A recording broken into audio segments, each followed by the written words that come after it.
Bonjour, heureux de vous retrouver sur ce plateau. Cette semaine, nous allons parler du jubilé de la miséricorde après cette ouverture de la Porte Sainte à Rome par le pape François. Cette fois-ci, miséricorde pour la Champagne, dans l'eau plus particulièrement. Nous en parlons avec Monseigneur Marc Stinger, l'évêque de Troyes. Il est notre invité cette semaine. Monseigneur Stinger est mobilisé depuis de longues années également sur les questions d'environnement. Nous en parlerons. Cette conversion écologique intégrale dans le sillage de Laudato Si du pape François et bien sûr de la COP21. Nous reviendrons également sur les 900 ans de l'abbaye de Clairvaux auquel le diocèse de Troyes a été associé. Monseigneur Stinger, bonjour. Bonjour Étienne. Merci beaucoup d'être là. Vous êtes évêque de Troyes depuis 1999, un diocèse qui a un peu plus de 300 000 habitants en Champagne, je le disais.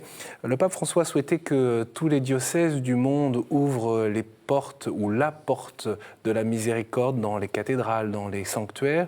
Évidemment, ce sera le cas à Troyes. Que signifie pour vous l'ouverture de cette porte de la miséricorde à la cathédrale ?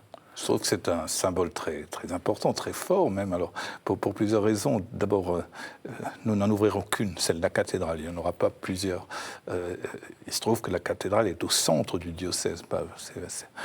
Donc, tous les pèlerins de la miséricorde vont pouvoir converger vers la cathédrale. Bon, on sait bien le sens de cette ouverture de porte. C'est ouvrir la porte pour permettre aux personnes qui viendront de franchir la porte du Christ, la porte où le Christ nous accueille pour nous réconcilier avec le Père. Il faut se déplacer, il faut se désengluer un peu, pas seulement des habitudes, mais se désengluer de tous les problèmes qui nous empêchent d'aller vraiment à la rencontre des autres et d'aller vraiment à la rencontre de Dieu. Et je crois, entre autres, on a un grand besoin aujourd'hui, et le contexte actuel le montre encore un peu plus, enfin le suggère encore un peu plus, de nous réconcilier. Nous réconcilier avec nous-mêmes, avec les autres et avec Dieu. Je vous propose de retrouver le père Dominique Roy, il est recteur de la cathédrale de Troyes. Il nous raconte un peu comment justement se prépare ce jubilé de la miséricorde et cet accueil au niveau de la cathédrale pour que la cathédrale soit un véritable sanctuaire de la miséricorde avec plusieurs propositions différentes, on va le voir. Le 13 décembre, il va y avoir la célébration de l'ouverture de l'année sainte et de la porte de la cathédrale avec cette invitation à entrer dans la démarche qui nous est proposée par le pape François. On essaie de permettre aux personnes qui entrent dans la cathédrale d'entrer dans une démarche de pèlerinage, c'est-à-dire on est en marche. On ne vient pas simplement visiter un bel édifice, on vient aussi entendre le message que cet édifice, depuis 800 ans, dévoile. Et ce message, c'est celui de la miséricorde. L'année de la miséricorde, pour moi, n'est pas un en soi. C'est-à-dire, c'est un temps fort qui nous est proposé par le pape, qui nous est proposé par l'Église, mais qui nous renvoie à toute notre vie de croyants dans le monde d'aujourd'hui et qui perdurera, bien sûr, au-delà même de l'année sainte. La miséricorde rempart contre le mal. C'est ce que rappelait le pape Jean-Paul II, ce qu'a évoqué aussi le pape François à plusieurs reprises. Oui, et je crois qu'on peut justement, je l'évoquais rapidement tout à l'heure, concrétiser bien cette affirmation. Le mal nous environne, en fait, il faut bien le reconnaître. Enfin, d'abord, toute cette pauvreté, le problème des réfugiés, ou alors les attentats récents, avec tout ce que ça signifie aussi de présence de forces mauvaises dans notre monde. Je ne suis pas en train de chercher des explications, je suis en train de constater quelque chose qui est.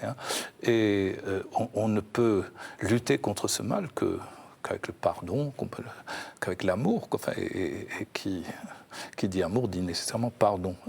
Et c'est le pardon qui nous rapproche les uns des autres, et c'est le pardon de Dieu qui nous rapproche de lui, et c'est ce qui permet finalement de ne pas en rester à ces sentiments mauvais, à ces peurs, à ces angoisses que l'autre peut représenter pour nous. Voilà, au fond, la miséricorde, c'est ce qui nous permet de retrouver la proximité perdue et donc c'est la base du bien auquel nous sommes toujours invités, mais que nous avons si souvent du mal à rejoindre. On est dans cette période de l'Avent, Monseigneur, et de fait, on a en tête, puisqu'on parle de Troyes, de ce qu'a pu dire le maire de Troyes dans cet avis qui a été publié par l'Association des maires de France sur les crèches, cette recommandation de ne pas installer de crèches dans les mairies. Qu'est-ce que vous en pensez? Est-ce que ça peut contribuer justement à ce désenglument ou au contraire ça rend les choses plus confuses encore? Je crois que ce qu'il faut bien considérer, c'est ce qu'il y a derrière comme question. C'est ça qui importe. On veut, je veux dire, laïciser la société. Certains ont ce projet-là, laïciser la société, donc enlever tout ce qui peut, d'une manière ou d'une autre, rappeler la religion de la société. Alors, on s'en prend aux crèches, là, du coup, aux crèches dans les halls des mairies. Enfin, c'est pas... Je suis désolé, bien sûr, la crèche est un symbole religieux, mais c'est avant tout un patrimoine populaire, avant d'être un patrimoine religieux de tous les siècles de l'histoire. Les crèches ont accompagné la fête de Noël du peuple, de tout le peuple. Les crèches ne sont pas uniquement réservées aux foyers chrétiens. Moi, je connais bien des endroits où il y a des crèches et ce ne sont pas des gens qui sont spécialement chrétiens. Parce que cette crèche, elle veut dire quelque chose. Elle est symbolique d'une famille qui a plus quelques difficultés. Enfin, c'est le symbole de beaucoup de familles d'aujourd'hui, ça, en fait. Et le message d'espérance qu'il y a dans la crèche, c'est quelque chose qui parle des gens qui, précisément, sont en recherche d'espérance. Et j'ajoute une dernière chose par rapport à ces crèches, c'est aussi un symbole universel. Il y avait tout le monde autour de la crèche. Enfin, il y avait les bergers d'Israël et les mages d'Orient. Donc, c'est le monde qui était là. Donc, je trouve que c'est faire beaucoup de bruit. Enfin, je veux dire, le vade-mecum fait beaucoup de bruit pour quelque chose qui n'est pas un danger pour la laïcité, mais qui est au contraire une chance pour le vivre ensemble. Monseigneur Stinger, je voudrais qu'on revienne sur l'échange que vous avez mis en place entre Medellín en Colombie et le diocèse de Troyes. Depuis 2003, il y a des échanges de prêtres. Depuis 2007, des séminaristes colombiens également sont envoyés dans votre diocèse. Nous sommes allés à la rencontre de 2 prêtres colombiens qui sont installés à Romilly-sur-Seine, au nord-ouest du diocèse, pour accompagner la paroisse. 2 de nos journalistes ont retrouvé le père Andrés et le père Jason dans leur réalité au quotidien. Ils ont en charge donc l'animation et la vie de cette paroisse. Les pères Andrés et Jason profitent d'un repas pour échanger sur leur mission. Pas une mince affaire dans ce diocèse rural. Leur secteur s'étend sur près de 30 km, alors pour eux, la voiture est incontournable. Leur défi, redonner une unité pastorale à ce territoire. L'enjeu en ce moment dans un diocèse comme le diocèse de Troyes, qui est un diocèse où il y a beaucoup de rural, c'est de quelle manière on fait vivre les petites communautés. Parce que quand on est dans la campagne, ce n'est pas les jeunes, et la plupart c'est des personnes âgées. On peut avoir un regret du passé. Donc du coup, ça façonne la mentalité et il peut y avoir un désespoir qui s'installe. Donc, il faut aussi se poser la question de quelle manière on fait vivre. Parce que la campagne, il y a toujours la vie. Et il y a des jeunes qui reviendront un jour ou un autre. Insuffler ce dynamisme passe pour eux par les jeunes. Ce jour-là, comme chaque semaine, ils se rendent au groupe scolaire La Salle pour un temps de prière avec les élèves. Leur maître mot, pédagogie et joie. On va prier pour toutes les personnes qui sont dans la détresse, dans la souffrance. Ce que j'apporte, c'est une autre manière de vivre l'Évangile. Et beaucoup d'enfants, de jeunes ou de personnes qui sont là, ont encore l'image, le curé il vient et faire du caté, c'est presque un cours. Voilà, donc ils viennent, c'est rigide. C'est partager une joie qui vient toujours de Dieu. Une joie qui vient de Dieu et qui passe par des petites choses. De ce que nous faisons, c'est de montrer que l'Église, elle évolue, que l'Église, ce qu'elle fait, c'est de nous accompagner dans la vie quotidienne. Chez les enfants et les jeunes, il y a un désir de Dieu profond qu'il faut savoir accompagner. Quand on est chrétien, on travaille pour quelle société? Celle de Dieu. Il s'agit juste d'exploiter nos talents pour en faire quelque chose. La question, c'est pas où est Dieu. La question, c'est où est l'homme, où est son humanité. on a perdu l'humanisme. C'est-à-dire, on a du mal à dire bonjour, ça va, et faire un petit sourire.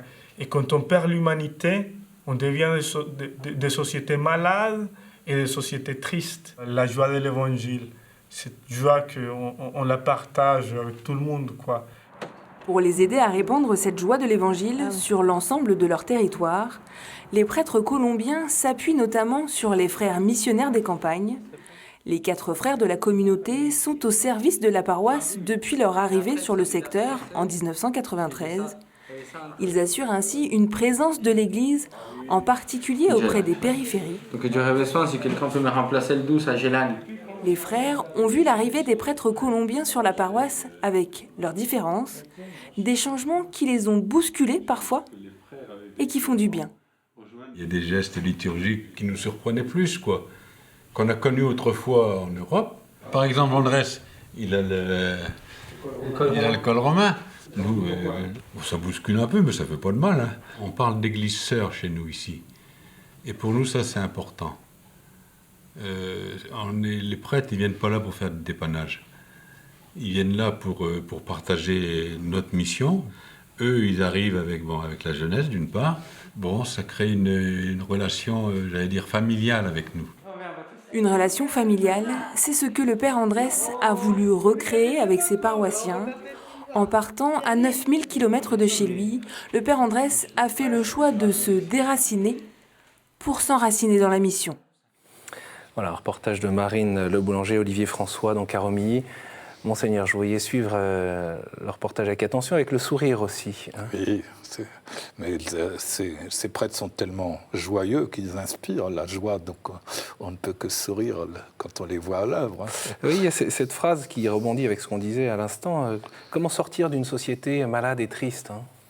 Oui, je crois que c'est la grande question. Je pense, d'ailleurs ça a été cité dans le film, je pense au texte du pape François, la joie de l'évangile en réalité. Pour rendre les gens heureux, il faut leur annoncer l'évangile en réalité. Bon, ça veut dire quoi? Ça ne veut pas dire faire des discours sur l'évangile, ça veut dire au fond le vivre soi-même avec ce que ça signifie d'appel à la joie, à la transformation du cœur et ensuite il faut que ça passe dans la manière dont nous nous situons par rapport aux personnes. Il fut un temps, on me l'a dit, hein, moi je ne l'ai pas personnellement vraiment vécu, mais on me l'a dit, il fut un temps où la religion catholique était ressentie comme quelque chose de triste et de rendant triste les personnes parce qu'il y avait des règles, et puis il fallait surtout pas être trop joyeux, quoi. Enfin, parce que ça aurait été suspect. Mais en réalité, si on met en l'œuvre l'évangile, on ne peut être que joyeux. Il n'y a pas d'autre possibilité. Si on n'est pas joyeux, c'est qu'on l'interprète mal de toute façon. Enfin, et je crois que ces prêtres nous le montrent. Et on voit qu'il y a une rencontre entre les générations, entre les sensibilités aussi. Ah ben ils sont merveilleux pour ça. Ils sont capables de. Ça décape un peu. Enfin, ça décape les prêtres, ça a été exprimé dans le film d'ailleurs, hein, parce qu'ils ont d'autres manières de faire, ils ont une autre vision de l'Église, mais ça les a d'abord décapés eux, il ne faut pas oublier, parce qu'ils venaient d'une Église multitudinaire, enfin, où ils avaient de la clientèle, excusez-moi, entre guillemets, hein, en permanence, pour arriver dans une Église où il y a quelques personnes âgées, mais où il faut aller à la rencontre des gens. Enfin, c'est pas les gens qui viennent, il faut aller les trouver. Alors c'est eux qui ont été décapés les premiers, mais ça n'a pas atténué leur joie leur joie missionnaire, parce que c'est un projet missionnaire qu'il est fait être là. Le père l'a d'ailleurs dit très justement, il ne s'agit pas de venir emboucher des trous ou de mettre des rustines. Ils viennent pour la mission. Le diocèse a connu un synode diocésain en 2012-2013 autour de la question justement de l'évangélisation. Comment faire en sorte que l'Église continue à être missionnaire. Voilà. Qu'est-ce que nous disent ces prêtres par rapport à cet appel à la mission? Ce qu'ils trouvent très important, ils me le disent très souvent, et je partage entièrement cet avis, hein, c'est l'engagement que les laïcs ont dans cette annonce. Pour eux, c'est quelque chose d'un peu nouveau quand même, parce que là-bas, il y a beaucoup de prêtres, il y a a pas trop besoin de... Enfin, normalement, les laïcs ont une place, mais il y a une approche plus cléricale. C'est une approche beaucoup plus cléricale. Dans cet échange de dons, qu'est-ce que l'Église à Troyes peut aussi entendre, apprendre ou expérimente, y compris, j'allais dire, à travers les difficultés qui sont réelles aujourd'hui? Leur enthousiasme, ce sont des garçons qui ont beaucoup de foi et qui pensent qu'avec la foi, on déplace les montagnes et ne se privent pas d'aller au charbon. Enfin, c'est ce qu'on aurait tendance à oublier ici en France? Je ne dis pas ça, mais ce que je constate quand même, c'est qu'on est souvent un tout petit peu freiné par la difficulté. Enfin, faut reconnaître, c'est pas tout simple aujourd'hui dans le contexte où nous sommes. Alors ça met des freins qui sont pas des coups d'arrêt définitifs, mais en fait qui sont des freins. Voilà. Et à leur contact, on peut aussi retrouver un peu de dynamisme pour la mission, quoi. Enfin, si vous voulez. Et puis l'autre chose que je trouve aussi qu'on peut bien entendre d'eux, c'est que il faut pas avoir peur de rappeler aux personnes l'essentiel, quoi. Enfin, alors évidemment. Nous sommes très marqués par les difficultés que nous évoquions tout à l'heure, les difficultés sociales et économiques, la misère des gens, enfin la misère morale, je veux dire. On est très marqués par ça. Alors, au fond, il ne faut pas que l'Évangile apparaisse comme un cautère. En fait, il faut que l'Évangile soit une libération. Alors, on est un peu plus prudent de la manière d'annoncer, quoi. Enfin, eux, ils y vont un peu plus carrément que nous, je dirais. En fait, et aux innocents les mains pleines. Hein, c'est pas. Monseigneur, je voudrais qu'on regarde juste un bref moment dans le rétroviseur, si je puis dire, puisque l'abbaye de Clairvaux, qui est sur le territoire du diocèse, a été fondée il y a 900 ans par Bernard de Clairvaux et quelques compagnons, envoyés là par l'abbé de Cîteaux. Clairvaux, avec Saint Bernard, a eu un rayonnement spirituel majeur, qui a fondé près de 80 autres abbayes. Si l'abbaye de Clairvaux a été supprimée à la Révolution, elle reste, elle demeure le témoin de cette âme cistercienne. Avant de vous faire réagir, je voudrais qu'on écoute deux témoignages. Celui de Pierre Alban Delannoy, il est supérieur de la communauté des laïcs cisterciens de l'abbaye de Clairvaux, une communauté qui tire son essence, donc je le disais, de la spiritualité de Saint Bernard. Et puis également Jean-François Leroux, qui est président de l'association Renaissance de l'abbaye cistercienne de Clairvaux depuis 1983. C'est une abbaye qui conserve aujourd'hui, et c'est unique en Europe, une prison. Presque toutes ont gommé cette histoire. Non seulement n'ont plus été prison, mais ont effacé la trace de la prison. En revanche, Clairvaux, assez curieusement, est restée prison jusqu'à aujourd'hui, elle l'est encore, ce qui veut dire qu'il y a une continuité de 9 siècles d'enfermement à Clairvaux. Un enfermement voulu par les moines, et un enfermement imposé par la société pour les détenus. Ces deux enfermements opposés l'un à l'autre ont quand même des points communs, que les uns c'est pour prier, les autres c'est pour expier, mais de toute façon c'est des lieux où forcément on est amené à réfléchir. Bien sûr, nous avons un attachement très fort au lieu de Clairvaux, et nous avons au cours de cette année du 900e anniversaire essayer de collaborer justement à cet événement et à la mémoire du lieu. Notre charisme, il est surtout axé sur une vie contemplative, une vie de prière, mais qui a aussi des incidences dans la vie quotidienne. On essaie de vivre le plus simplement possible. Nous sommes aujourd'hui la seule présence cistercienne dans la vallée, sur place, puisqu'il n'y a plus de moines, et que l'abbaye n'est pas un lieu spirituel. Voilà, le témoignage que nous essayons de donner, c'est celui d'une communauté de laïcs héritiers de la spiritualité cistercienne. Pour réagir à Jean-François Leroux, évidemment, les moines n'ont pas fait qu'expier, mais ça pose la question de la liberté, c'est une bonne question. Comment le diocèse et l'Église aujourd'hui peuvent honorer cette mémoire de cette âme cistercienne?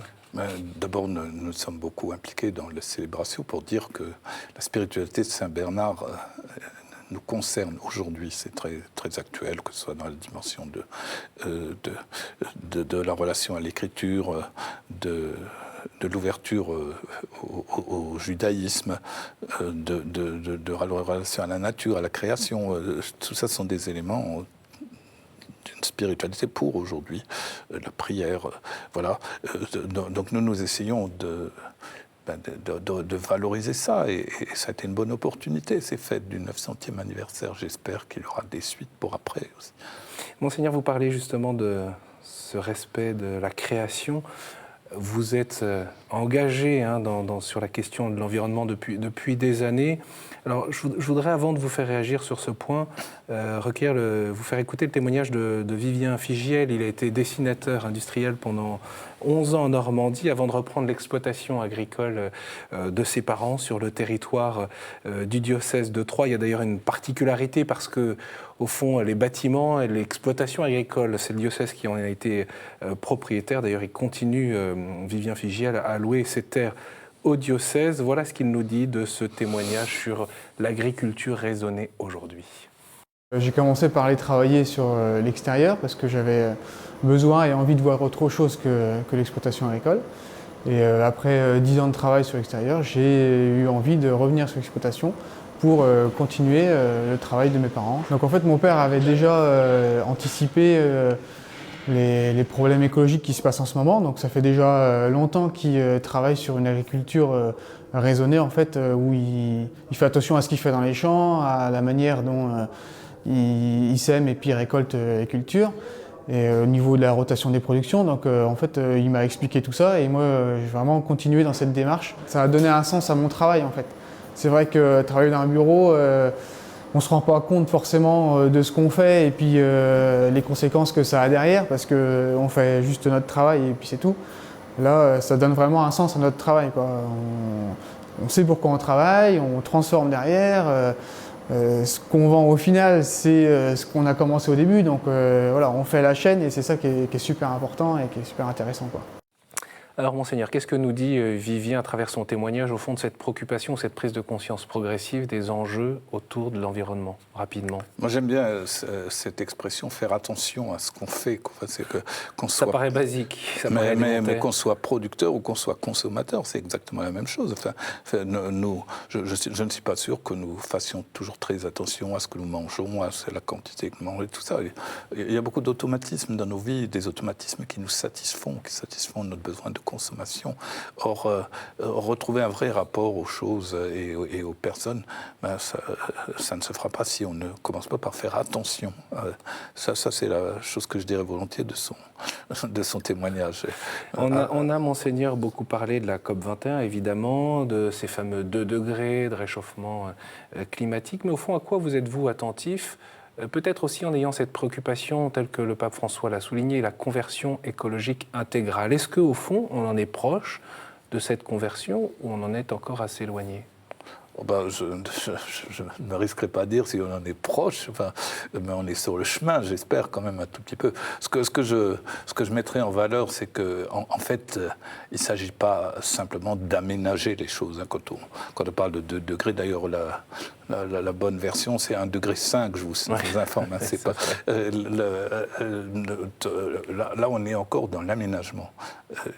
C'est important, je ne dis pas le contraire, mais ce qui est infiniment plus important, c'est la question du sens de notre vie. La conversion, c'est faire attention, mais pas faire attention pour ne pas marcher sur les pieds de l'autre, mais faire attention à ce que représente l'autre, faire attention à ce qui nous est donné par Dieu, à ce que représente ce cadeau de la création. Ça, c'est quand on en est là, on commence déjà à être converti. Et on commence à comprendre que notre vie a du sens, on commence à comprendre pourquoi nous sommes là. Et c'est ça que l'homme doit découvrir, c'est ça qui lui permettra de vivre pleinement. Sinon, on peut s'aménager un peu mieux son environnement, on peut rendre sa vie plus satisfaisante et plus confortable, mais ce qui rendra la vie totalement satisfaisante, c'est de savoir pourquoi on est là et qu'est-ce qu'on a à faire exactement. Ce qu'on a à faire, c'est ce que Dieu nous dit dès les premiers chapitres de la Genèse. C'est gérer cette création dans un sens d'amour, de justice, d'humanité. Et c'est conduire toute la création vers Dieu par le Christ. C'est ça notre sens. C'est un signe peut-être de voir que tous ces échanges, ces discussions se déroulent pendant l'Avent, et ça sera le mot de la fin, puisque c'est vrai que les chrétiens se préparent à vivre la fête de Noël. Je ne sais pas si c'était voulu, mais c'est intéressant. Non, je ne pense pas. On pourra poser la question aux Nations Unies. Voilà ça, mais je pense qu'effectivement, c'est très intéressant. Je crois que ça nous permettra peut-être aussi de comprendre une chose, que l'Avent, ce n'est pas seulement pour préparer un Noël à venir, c'est parce que l'Avent, c'est prendre conscience que le Christ est déjà là avec nous et qu'il nous emmène sur le chemin sur le chemin du sens, quoi, qui est le chemin, en l'occurrence pour nous, le chemin de Dieu, quoi. Merci beaucoup, Monseigneur Stéger, d'avoir accepté cette invitation dans cette émission. Bien sûr, je renvoie au site internet de votre diocèse pour en savoir plus sur l'actualité de l'Église dans l'Aube. Et puis, vous pouvez retrouver cette émission sur le site de Catéo. N'hésitez pas à la partager sur les réseaux sociaux. Merci beaucoup pour votre fidélité. Puis, bonne marche de l'Avent, évidemment.